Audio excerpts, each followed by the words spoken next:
Why, hello there, guys. It's your boy Marcus, the Low Vision Snap Player, and welcome back to another tier list vid. I know I haven't really been doing this is my super big project. I kind of decided to put this on hold just because, I don't know, my collection's still growing, and it's it would just take a long time to get all the cards and images of the cards and then add them on here. So I'm kind of putting it on pause for now. And then also my Weapon X season, I still have to add the other stuff. Let's see, because I ended off with Goliath, right? Luckily, I do have the app open. Okay. Yeah. So, because I think when I did the tier list thing for Weapon X, I left off with, what was the most recent one? I think, do this, go to newest. So if we go to Weapon X, did I ever do Annihilus? I don't remember if I did Annihilus or not. I probably didn't, so I have to go and do all the other ones. But I'll probably do it on my own time. But anyways, that's besides the point. For this episode, what I want to do is I want to rank a bunch of the skill cards. These guys right here. Hold on. Yes, all of these. So Agamotto and the individual skill cards, as long as the other ones that came out later on.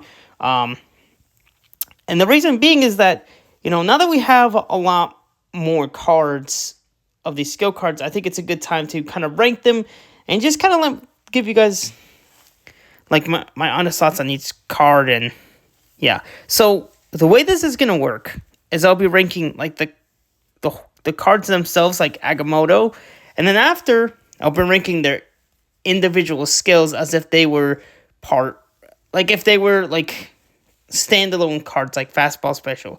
It'll make sense once I actually get started. So, yeah, let's do this thing. So, first off, we're going to start with Mr. Agamotto. So, this dude is a 5-cost 10 power card. He hasn't really gotten much changes, but this dude was part of the Season Pass for Prehistoric Avengers, and this dude was the only card to feature these skill cards. The other cards during that season were just regular cards with destroy mechanics and discard, stuff like that. But yeah, so when I initially got him, I really enjoyed this card, a lot. Now, as far as nowadays, though, I don't really use him as much. And I'm not saying that he's a terrible card or nothing. It's just that the thing with Agamotto is that he is his Arcana, it's going to take up deck space. And chances are, at least from my experience, you're going to end up getting the Arcana more than you are the actual cards that you want. But again, he is still pretty good. You could put him into a bunch of different decks, and he opens up a whole bunch of different lines. So if we're talking overall, I think Agamotto is a pretty great card. Absolutely good. Now we're getting into the skills. So we've got Temporal Manipulation. So this is a 1-cost skill that basically what it does is it's going to give Agamotto +3 power, making him a 5/13.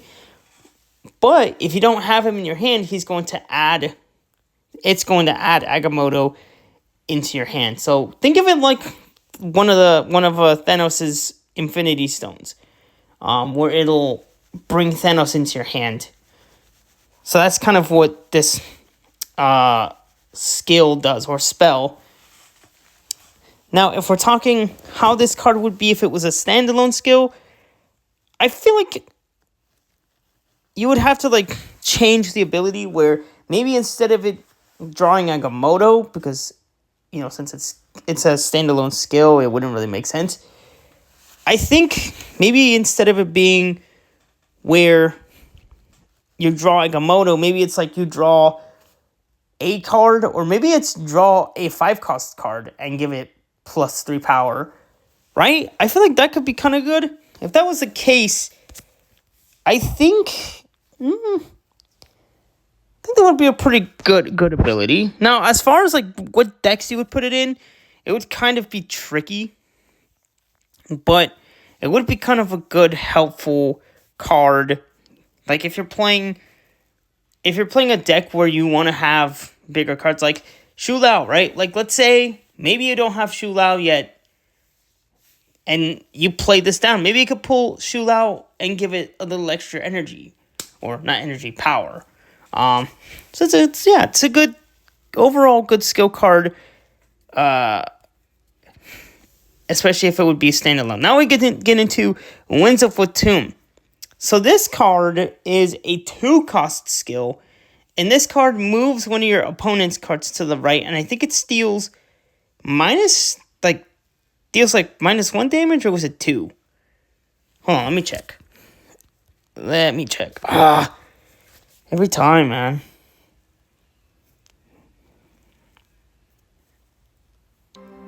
I gotta load this thing again. I'm trying to check. Calm down. Hold on. Hold on a minute. Bear with me, y'alls. Go to 5. Where's Mr. Agamotto? Hold on. Variance off. Mr. Agamotto's Winds of Watoomb with -5, actually. So it's more. So yeah, on reveal, afflict an enemy card here with -5 power and move it to the right. So, with Agamotto, it's pretty solid. But if this was an individual standalone card, oh man, this would be kind of broken, man. Like in affliction decks, if you play this with like what's that card? Scream? Oh man. Your opponent's going to want to retreat, I think. Now, as far as, like, decks, though, I mean, it is kind of tricky, but I feel like it would be kind of an amazing skill card for how broken it would be, like, on its own. Now we got Bolts of Bolthok. So this is a 3-cost skill card, and basically what this card does is it's going to give you +4 energy on the next turn. So if you play this on turn 3, on turn 4, instead of getting 4 energy, you're now going to get 8, which means you could play out a little bit more. And this as a standalone skill, I could definitely see this going in any deck. Like if you're playing Thanos, or if you're playing Thanos and you have Shu Lao, like this would be perfect.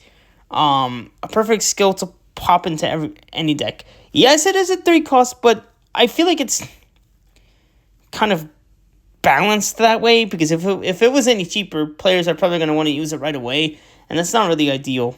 But overall, as a standalone, man, oh yeah, this one would be absolutely amazing.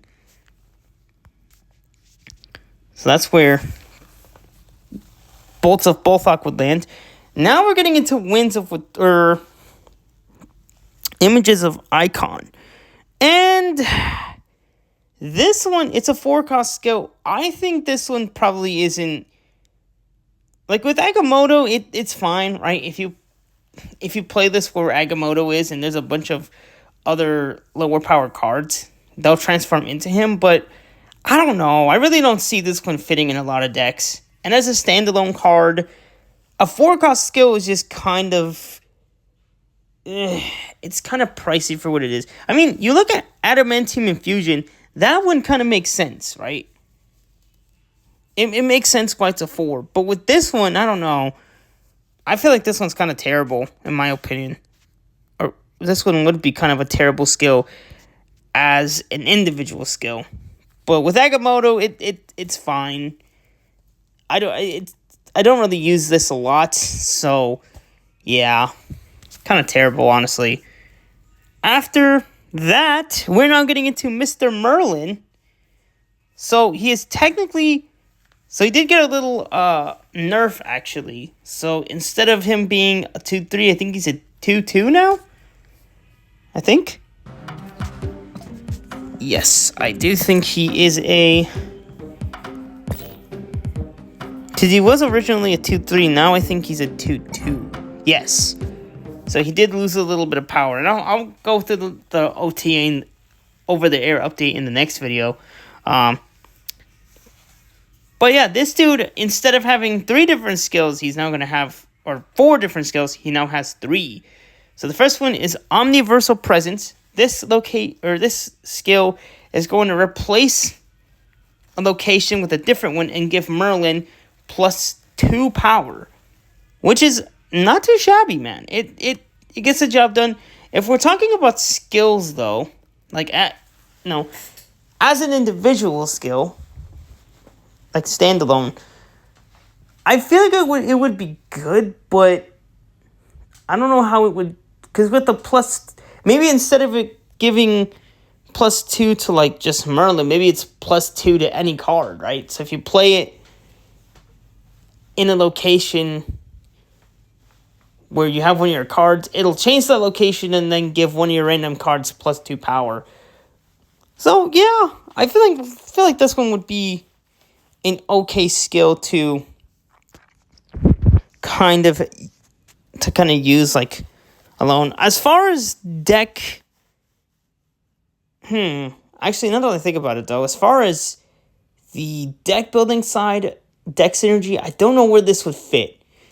So I think for the sake of this, I'm going to put it here, because with decks, it would kind of depend on where you would slap it in. So I'm putting it in average. After Omniversal, we're going to get Once in Future. And what this skill does is it's going to shuffle one of your lower costed cards into the deck and give you +2 energy. So it's kind of like a much tamer Bolts of Bolthok.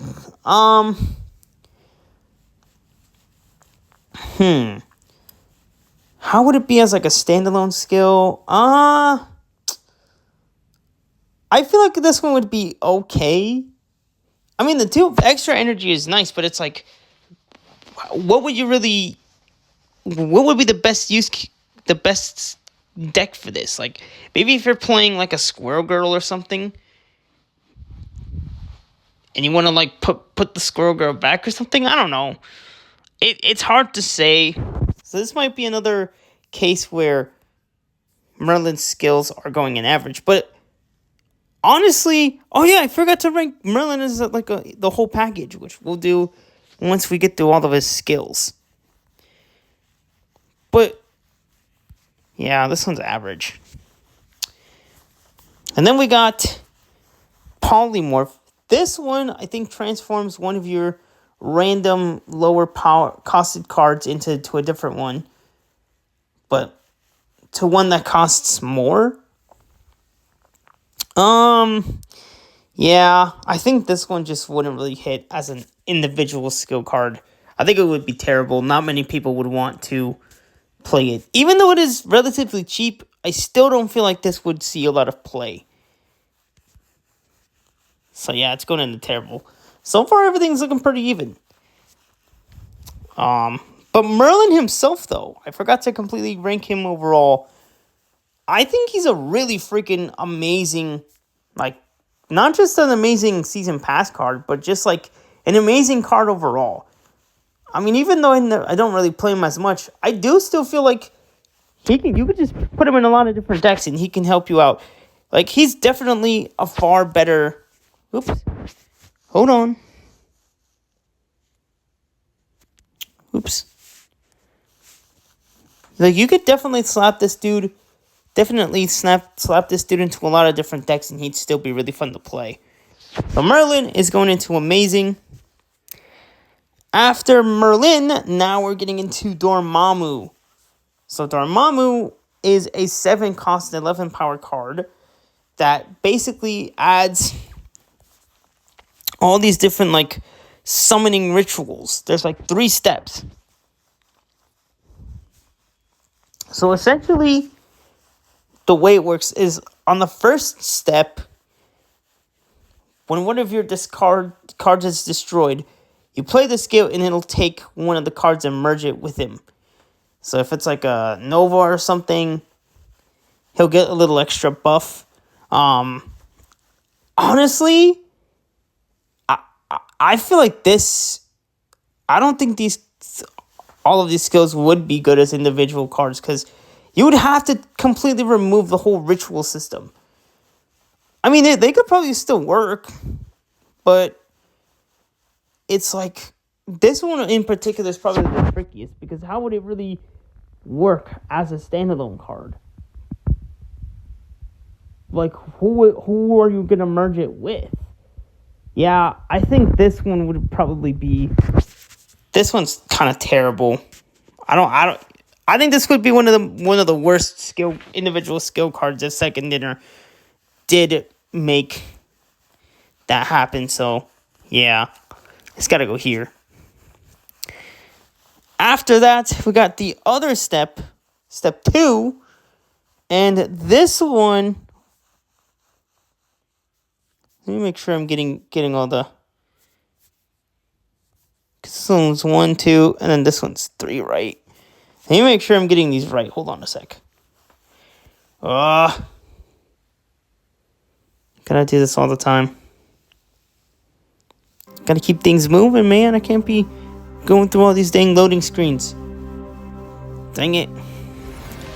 Okay, hold on. Bear with me, y'alls. Okay, cool. We got that. 6. Okay, so Dormammu. Oh, variant's off. So let me make sure. Okay. See that one's oh yeah. So this one, Steel 1 power. This one is the one. Did I pick the right skill? Let me check the tier list real quick. Because the one I put here was this one. And that skill is... That skill would be this last one. Destroy 2 of your characters here to summon Dormammu. If you take the summoning ritual component out of that, I don't think it would be too bad. It destroys some of your other cards. So I'm going to move this dude up to here. And then the one that was terrible that I said was this one. So it's clearly... So it was, I think... It was this one here, yeah. And then the last one would be this one. On reveal, Dormammu steals 1 power from each card here. To continue. This one would also be kind of terrible because if you took out the summoning ritual from this, like, who's getting that power? Maybe if it's like this. Yeah, no.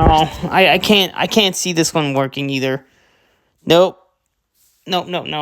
I really don't see how this one is going to really be a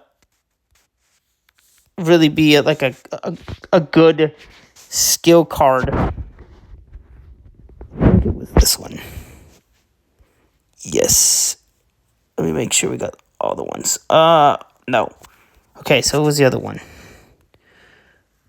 Where is it? It's this one. Yeah, I think this one would be not all that great either. So it's going in terrible. So then we got that out the way. Let us move into the next batch. to the first ever standalone card. So now we're getting into the actual standalone ones. So we got Astral Projection. This one, if I remember correctly, this one it gets the unrevealability of a card in your hand and uses that ability. It's a 3-cost skill. To be quite honest, I don't use this one at all. I really don't see a lot of good use cases for this. But I mean, for the first standalone card, it's not too shabby, but I feel like nowadays, I can't really find a good place for it. So, unfortunately, Astral Projection, at least for me, is going in terrible. So, yeah, I'm just not like that big of a fan of it. After that, we have the Hunger. So the Hunger is a 1-costed skill. It basically is going to add +1. It's Horde +3. So I feel like alone, if you put this in like any other deck, it would kind of suck. So you're going to want to put this in with a whole bunch of other Horde mechanic cards like Zombie Scarlet Witch, Zombie Giant Man, who else? Zombie Mr. Fantastic, and Zombie Sentry. Basically all those guys to really make this card make sense. But overall, it's just average. It's just kind of average to me. It doesn't really work all that well. Hold on. Let me adjust this. There we go. It looks a little bit better now. Easier to see. And then we're coming into Deafening Chord. So this is a 1-cost skill, which luckily I do have in one of my decks. I think it's in my Spider-Verse deck. Hang on. Web Sling. We'll get to that one. I think. Where is my one with Deafening Chord? Did I not add it? Let me see. So this one, if you look at an enemy character here that costs 3 or less power with -1 power. So you're essentially stealing power from a lower costed card.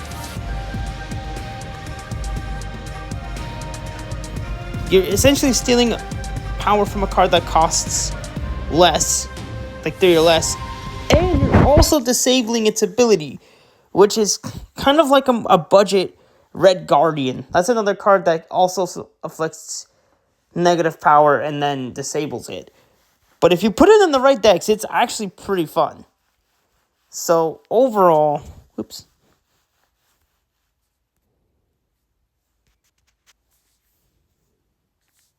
Hold on. What I want to add here? Let's do this. We will do this to make it easier. Deafening Chord. We'll move that up to here. Bam! Great card. Now, after that,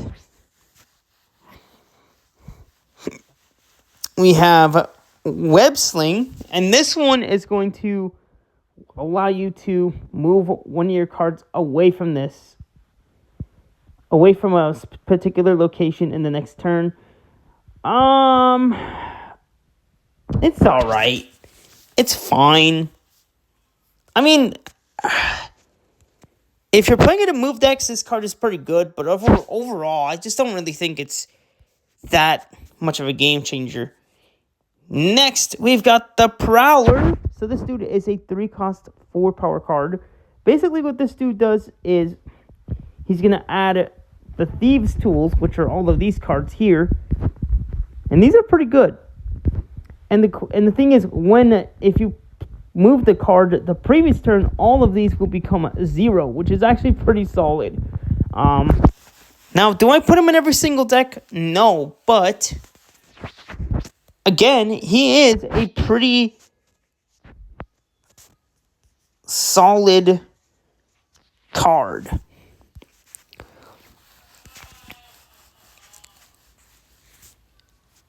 And now we're getting into the actual skill-based.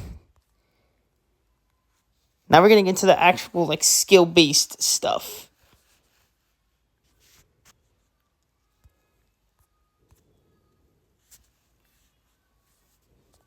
Where is my photos? Right here.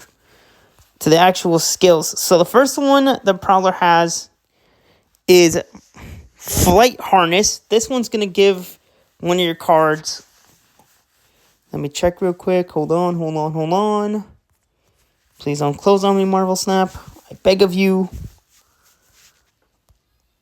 Okay, here we go. So what this one does... Sorry if I have to keep checking a lot of decks. But the Flight Harness is going to give one of your cards +1 power and move it to the right. So it's kind of like a more helpful version of Images of Icon. But again, I feel like on its own it really it's just fine. It's not that crazy when it's an individual card, but it gets the job done. It gets the job done, right? Move this up to average. Yes, sir. Right. Now we're going to get into the next tool, the Remote Mind. So, on reveal, afflict the 2 highest power enemy cards here with -2 power. So, this one is pretty freaking solid. I feel like you can fit this in a lot of different decks.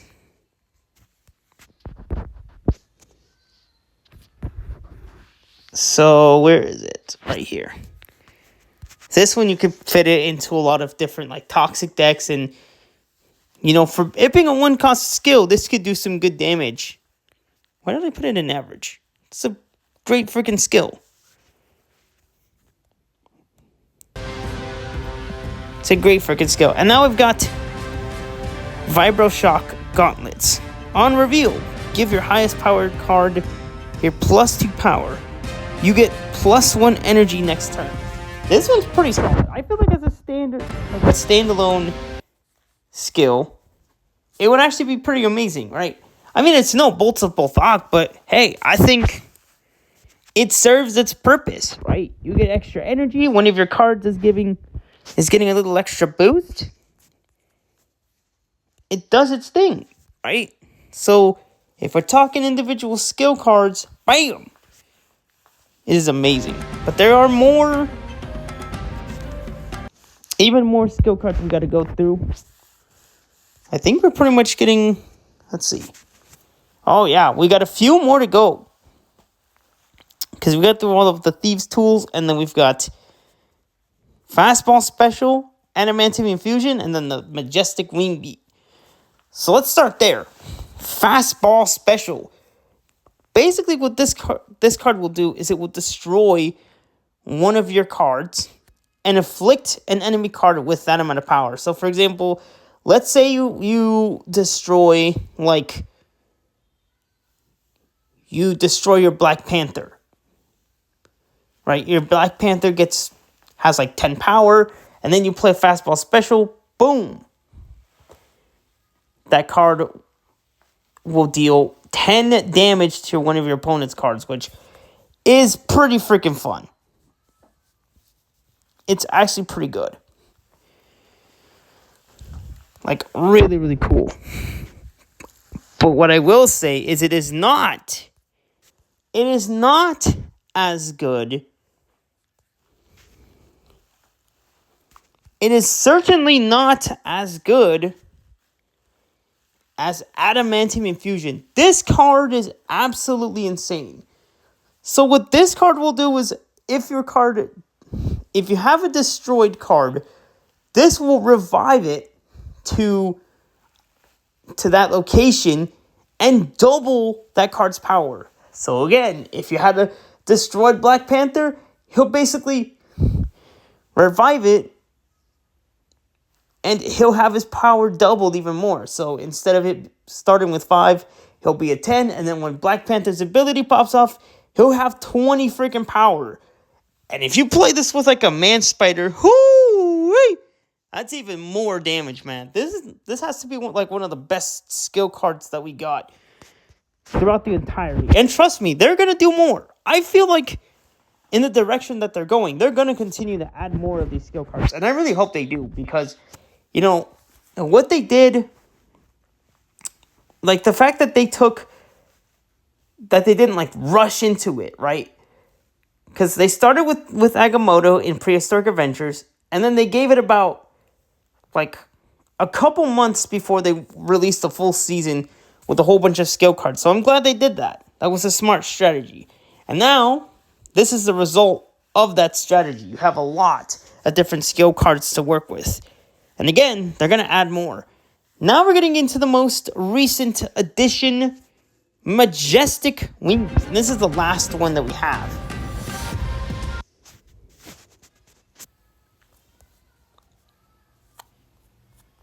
This is the last addition we have, and that is Majestic Wingbeat. This card is honestly pretty solid, man. So it's gonna give one of your cards some additional. Was it +1? I'm already forgetting. Shoot. Yeah, luckily I have it in my most recent deck right here. So this card is going to give a card in your hand +2 power.